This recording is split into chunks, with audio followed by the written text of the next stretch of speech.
Hello everyone, my name is Grzegorz Górzyński. I work for Project People as lean marketing consultant and strategist. And today I'm gonna be your host of this video about lean canvas and how to really validate it. So in this couple of minutes, we're gonna talk about lean canvas, how to validate your ideas, how to validate your proto personas, solutions, customer segments, and so on. So just give me 1 second, and I will share with you the presentation. Okay, okay, you have it. So welcome in Dragons Cave Pre-Accelerator program by OMGKRK. We as project people are a part of it as leaders of the workshop. So we conduct the workshop on lean canvas. We prepared some tasks for you guys. I hope you've done it yet. And we're gonna have some interactive session after. So today we're gonna have a video, we're gonna have a presentation, some theory and some exercises, and after on 29th of July, we're gonna have an interactive session with me. So just some introduction, some information about me. As I said, my name is Grzegorz Górzyński and I'm a strategist at Lean Strategy Agency Project People. And in the last 1.5 years, I've done around 20 strategic projects with companies from small to big sizes. I'm a marketing and business consultant. I'm a speaker and trainer. So like something that we do today, some videos or presentations is the stuff I do basically on a daily or weekly basis. I have an experience in 5 different types of companies, 5 different types of organizations, including NGO, corporation, startups, small, medium company, agency. I have my own company as well, so I have a bunch of different experience. So it gives me a quite holistic approach to business. So is my experience in different branches, I can call it, or different areas of business, including marketing, sales, employee branding, recruitment, or operations. I've been cooperating with some companies, as I said, but also with organization, governments, and stuff like that, like OMGKRK, with Małopolska region, with Tishner European University in Krakow, and companies such Mokosz Cosmetics or Sculio of Humeo. So this is my experience, and this is the today's agenda. We started with some short introduction and with the agenda. So that's the part we are already at the very moment in. We're gonna move to persona and problem validation. So we're gonna go through topics like what's really persona and what's really validation, and methods and tools of validation and how to do that. And we're gonna do it really in practice. So we're gonna do the exercise within this very video, and we will sum it up a little bit after. So guys, we've prepared a task for you. I hope you've done it already, because we're gonna work on it like very today. So the task was about lean canvas and to fill in a few segments of this lean canvas. So customer segments, problems, solutions, unique value proposition, and channels. So this is the lean canvas and how it looks like. I hope you've done it. If not, please stop this video, do the task, and come to this video after you fill in the lean canvas. It should look like this, because I ask you to use the online tool, which is called Canvanizer, and then Canvanizer will have this tool to create lean canvas and to fill it in with problem solution and stuff like that. And I ask you as well to mark these problems and unique value proposition and other segments with 2 colors, green ones if you are sure about them, if they're facts, if you can prove it, or with red color that are hypotheses. So the stuff you don't know, you cannot base those thoughts on facts or on numbers of some analysis. So marking them green and red, that was basically one of the most important tasks to do in this very segment. So as I said, if you haven't done it yet, please do so and come back to this video. Following. Before we start, I'm going to tell you from my experience with working with startups or small companies, or even startups to be, so ideas, working on ideas. How does it really usually look like? So that the typical startup process that you are facing in Poland as well is starting with the idea. Of course, idea is very important because you just start with the idea, right? If you don't have idea, you cannot follow with the other stuff. But then the typical startup process follow with the features, design, coding. So you have idea, you make it live, yeah? So you create features for your online application, for example, or mobile app. You design it, you code, you do some stuff. You create MVP, so minimum valuable product, or even a whole product, and you try to sell it. So that's the typical startup process that we face a lot with our clients. But sometimes people are more aware of the process that they should do, aware of lean startup process, for example, and they start with other stuff. So they start with, yeah, they have idea, but then they try to find some proto-persona, some hypothesis about problems that this proto-persona faces.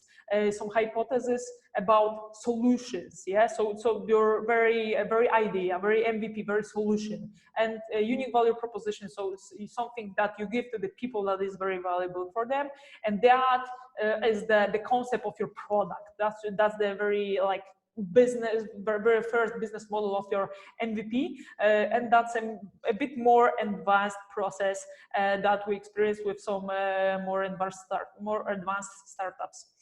But that's not all. That's not the best process, because we need to first think about what proto-persona is to be really in this process. So imagine your perfect client that you have. That's the perfect example of your client. That's the persona, the very short description. But proto-persona is this very persona, but before validation. So you have some idea, you have the hypothesis about your persona, and that's your proto-persona. Yeah. So we have a proto-persona, which is persona before validation, and what we propose, what we offer to our clients, and basically for you guys as well, is to go deep in the process, try to think about some lean actions, lean startup processes, including in your business validation.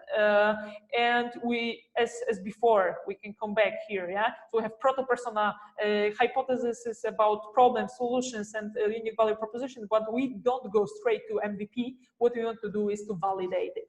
So we have proto-persona, and we do persona validation. Yeah. So we have the real one, the fact, not the hypothesis. We have hypothesis about problems. We do problem validation. We do solution validation. We do unique value proposition validation, and this is mainly what we're gonna do today, based on your link canvases. So how we're gonna do it? We'll do the validation of proto-persona or problems or other segments of your link canvas based on a tool that is called in-depth interviews. It's one of the most common way of validation.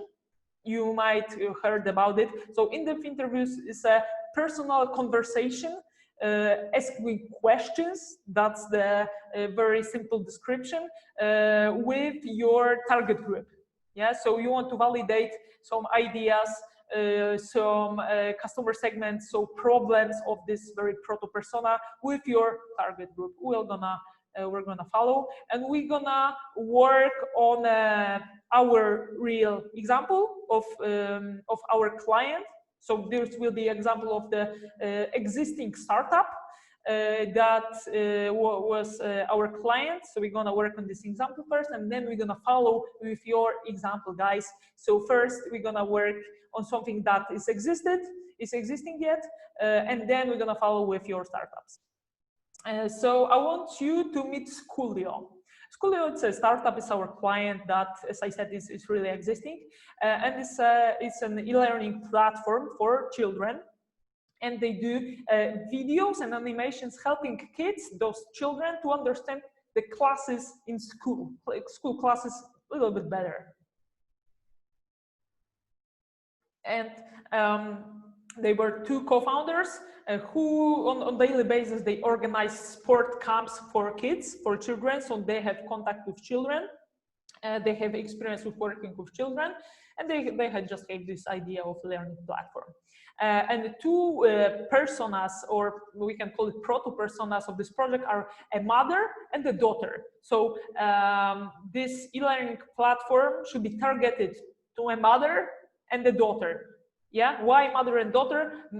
Daughter because she's the one who is using the platform, and the mother is the one who is buying the real platform for the daughter. So we should think about it this way.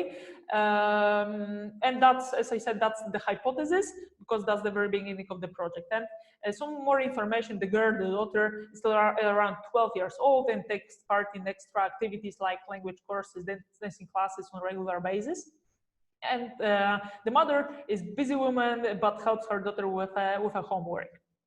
And here is some more information. We're gonna focus on the mother. We've created here something that, as I said before, is called proto-persona. So we've gathered the co-founders of the startup, and we are asking them questions about, okay, who is your target group? Who you want to reach? Who is your future client? Who is your potential client? And they found out that here is the idea, the hypothesis of a potential client, and her name is Ola. She wants to learn together with her kid, and she wants to devote as much time as is needed to do that.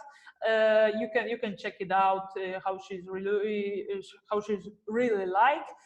But please focus on concerns, problems, and frustrations.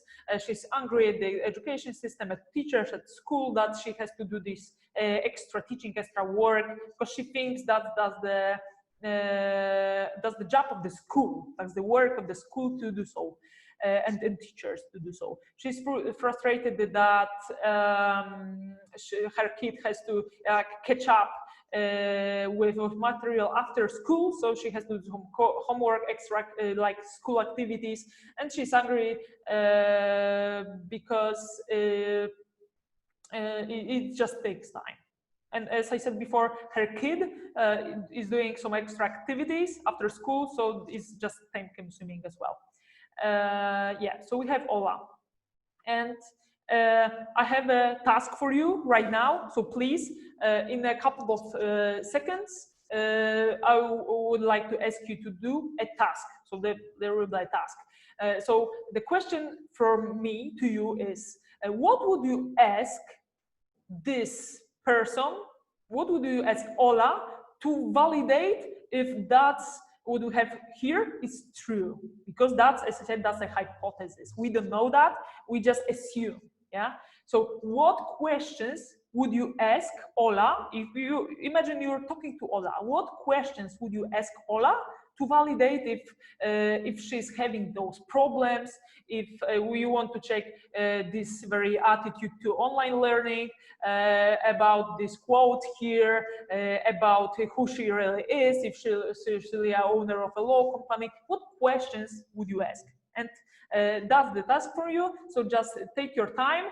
I will give you around 10 to 15 minutes to do so, so please stop this video, write some, I don't know, 10 questions that you would ask Ola to validate this stuff. And if you do so, please follow with the video. Okay, we're gonna move on. So we started with some exercise. We started with a task. Now I would like you to do some extra stuff to really check if that's good for you, if that's valuable for the whole project. So please delete all, cross out all questions that answers could be yes or no. So the definition of this is like closed questions. So if answer of Ola would be yes or no, please delete this question. Another one would be delete or cross out all the questions that suggest anything. So you don't want to suggest anything to the person you talk with, you want to get the knowledge from her. Delete all questions that are longer than 10 words. Yeah, so you have a sentence, you have a question, and if it's longer than 10 words, that's in English. And if you were writing those questions in Polish, it's even 6 or 8 questions, because in English the structure of sentences is a bit longer than in Polish. So cross out all the questions that are longer than 10 words. And that's the tricky one. Delete, cross out all questions where answers can be declarative.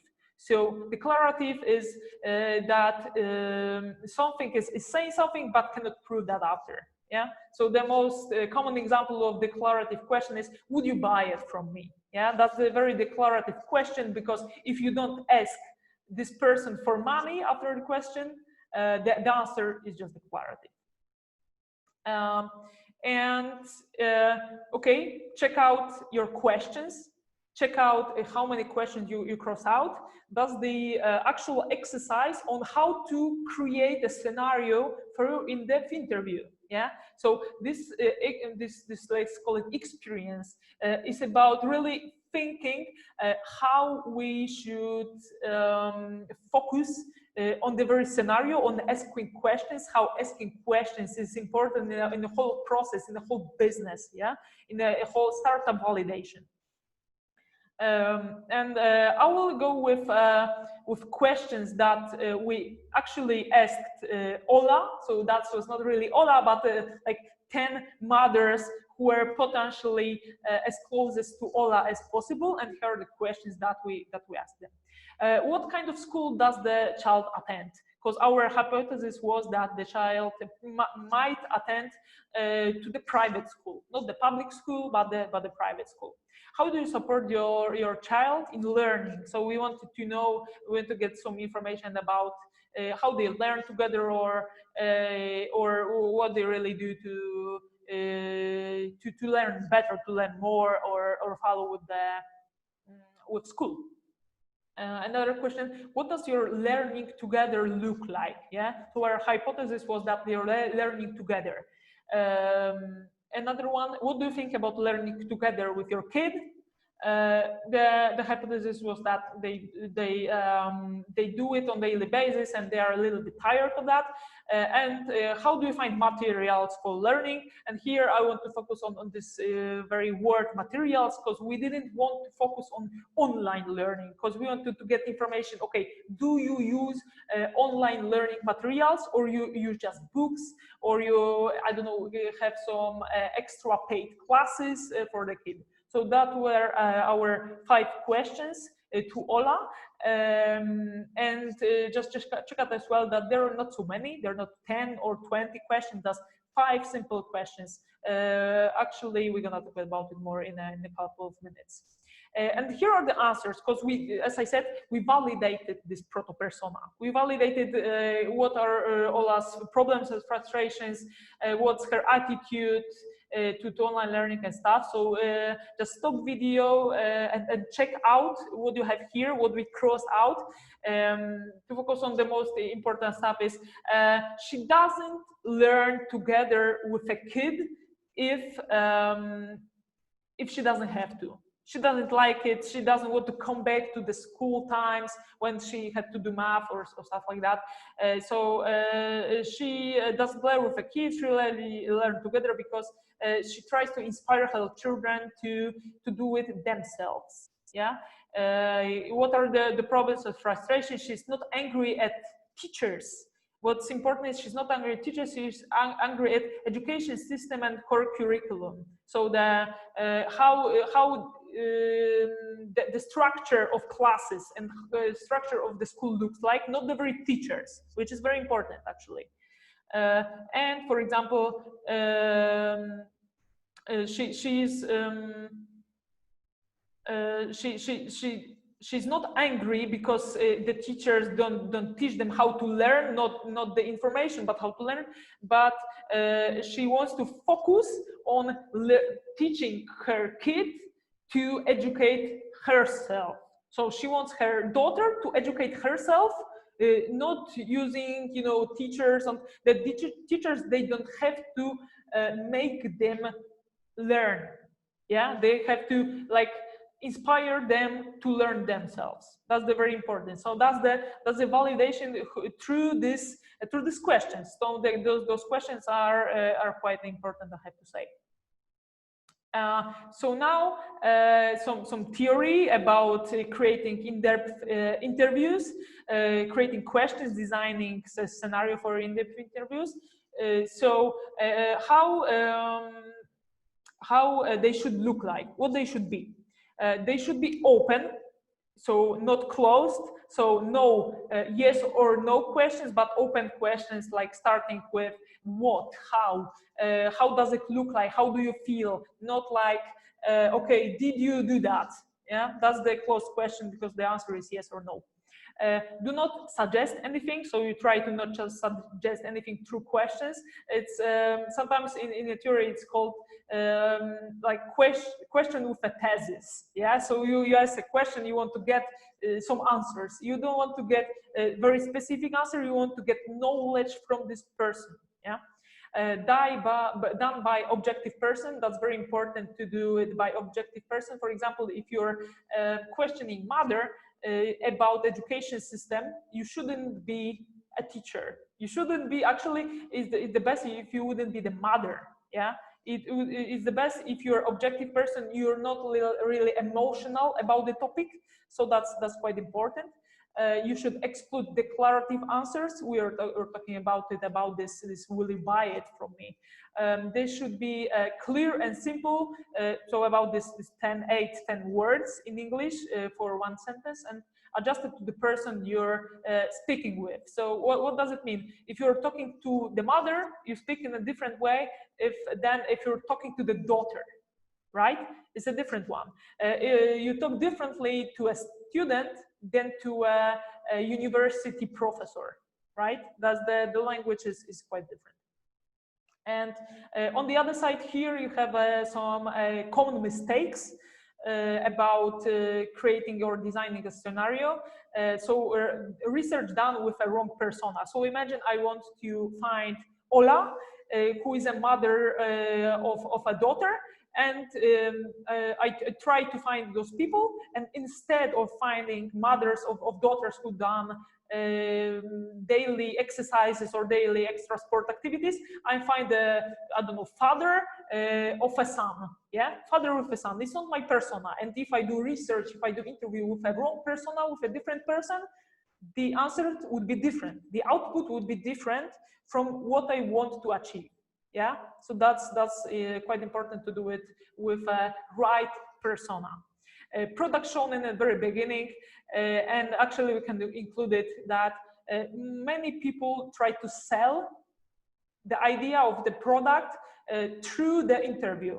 Interview is not about selling, it's about receiving, obtaining knowledge. So you try, I've done, I don't know, I guess more than 100 conversation in the interviews in the last year, and I've actually never talked about the product. So try not to talk about the product, try to get knowledge about it. Too positive interpretation of the result, very common, especially if you're a founder, and you do your interviews, your research yourself.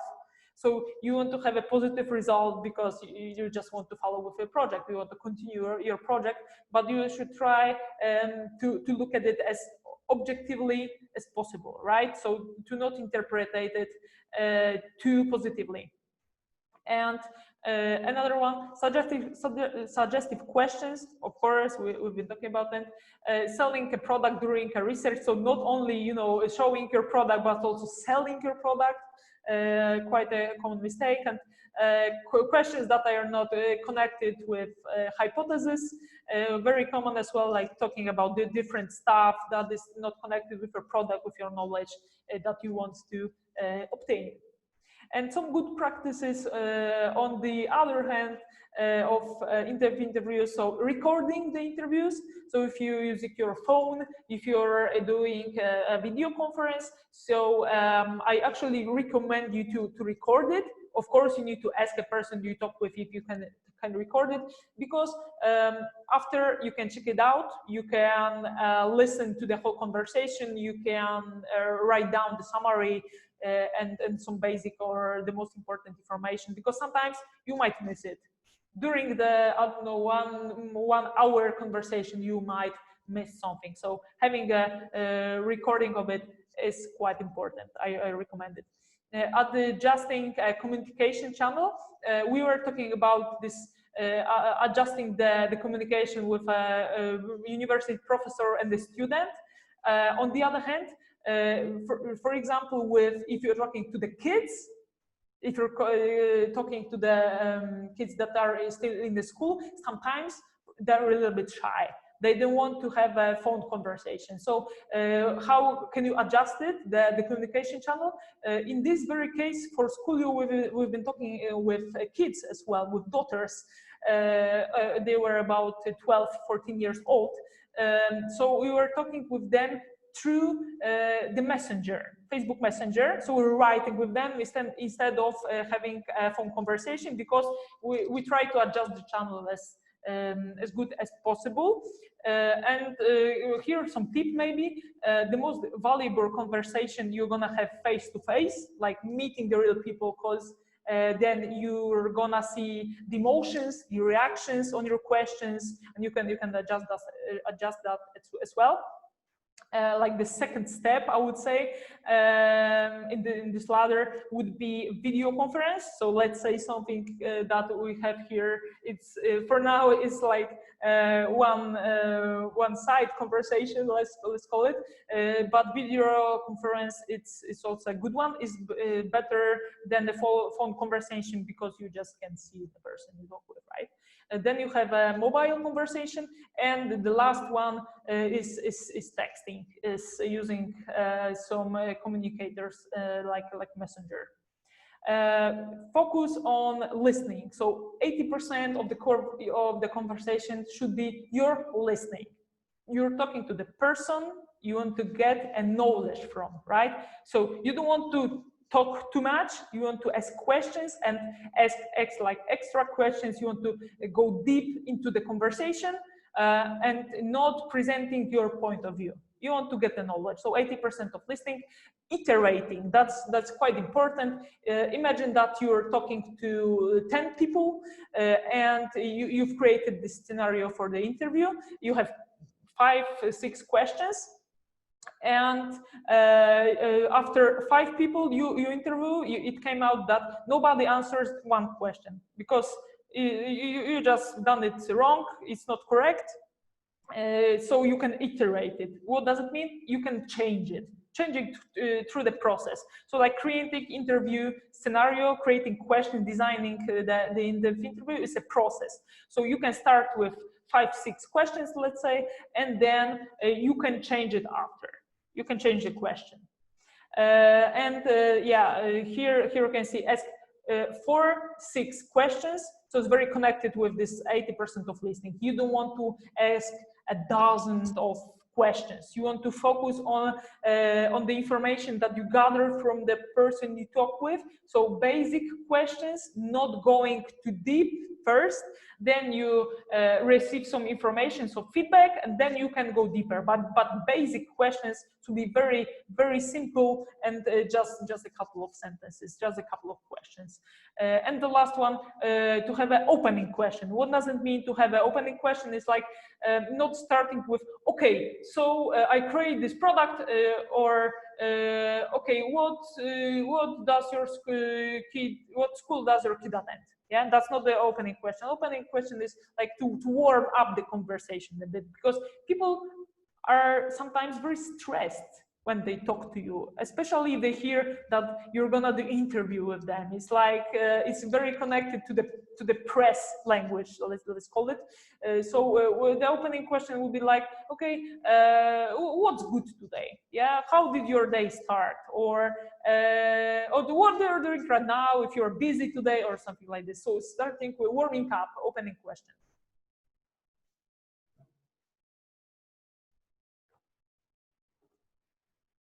So it's time. Right now it's time for another task.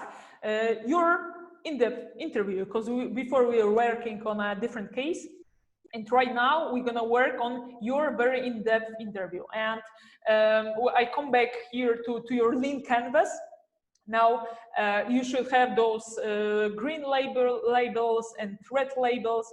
And just small disclaimer, I wrote it in a task. But remember, if you're early stage startup, you should have basically everything in red, because that's the hypothesis. If you're an early stage, you cannot have everything as a fact because you just didn't validate it yet.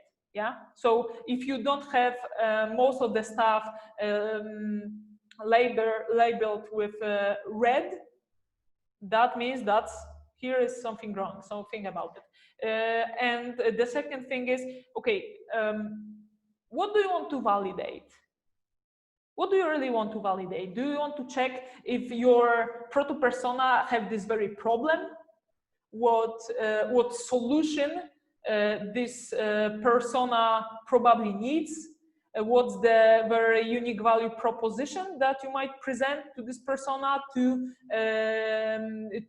really deal with the problem? What do you want to validate? What's your main hypothesis? And that would be the task for now. So think about what do you want to validate, and your task would be to create your in-depth interview to validate your hypothesis. So if your hypothesis is mainly about problems, so ask questions about problems. How is your persona solving this very problem? Is this really existing, or what's the alternative? Yeah. If your hypothesis is about solutions, ask about solutions. So how do they do it? How do they do it? Yeah. How do they solve this problem now? What they are using, what tools they are using, how often, right? If your hypothesis is about channels, so how to reach your customer segment, so ask about, okay, what social media do you use? Take your phone and show me what apps do you have on your phone? How did you find these solutions usually? Yeah, so that's are the questions that should come out. So think about your hypothesis first and create your in-depth interviews. So I will give you another 10-15 minutes to do so. Please stop the video and click play again when you finish it.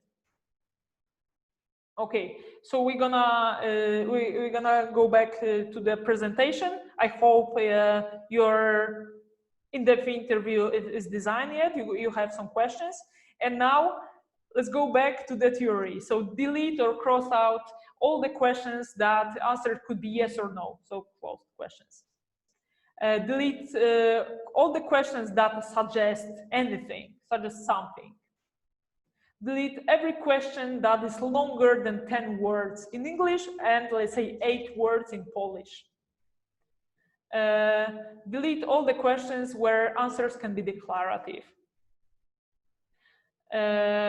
So I hope you cross out something. That's a very good sign, because going deep into those questions, like making them correctly, like looking the way that you want to receive a knowledge, not suggest everything, is the core goal of the validation. So don't be afraid, don't be ashamed or something like that. If you crossed out still something, that's the knowledge you should have after this video. So we're talking about in-depth interviews.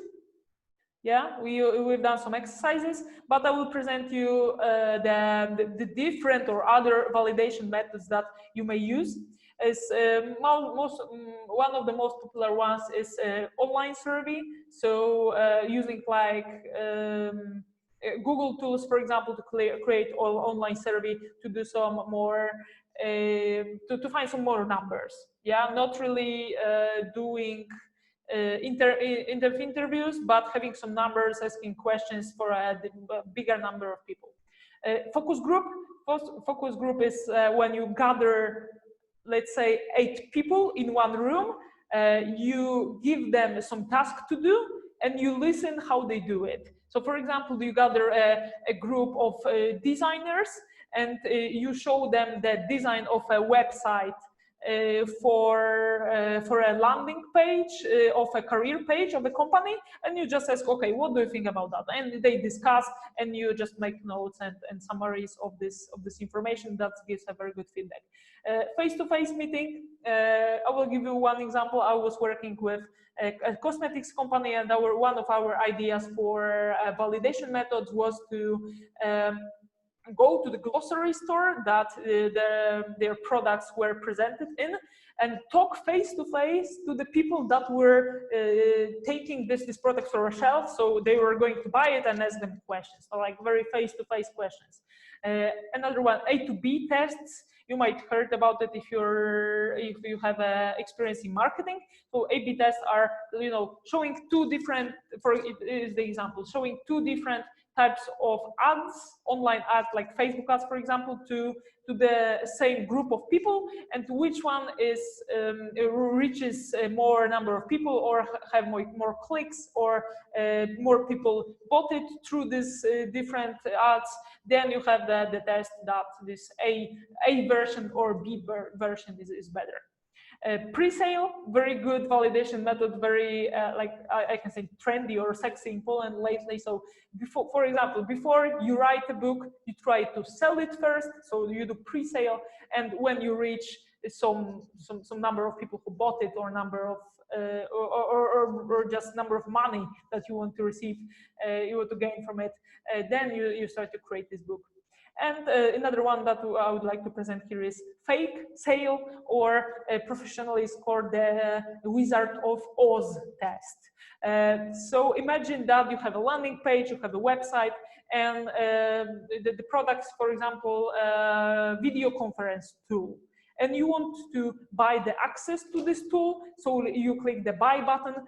But when you click it, you just see the information that the product is not created yet, and you're gonna be informed in a couple of days that when it starts. So that's the Wizard of Oz test. So you try to sell something, so showing people that they can buy it, and you don't have it yet. So you just have the information how many people clicked the buy it button. So that's a quite efficient way as well. So online survey, focus group, face-to-face meeting, A/B tests, pre-sale, Wizard of Oz test. And I have actually a homework for you guys. So as I said in the beginning, we're gonna have some interactive session on 29th of July. So the homework for you guys will be design questions for the in-depth interview. So for a scenario for your in-depth interview to validate your hypotheses. So about problems, customer segments, UVP, solutions, channels, and stuff like that. So it's something a little bit that we've done today, but on the session on 29th, we're gonna go deep into this. So think through these questions, think about them, how to prioritize them was the most important, and let's talk about those scenarios as well as you're in Canvases during this interactive session on 29th of July. So that's your homework. This presentation will be available for you guys, so don't worry.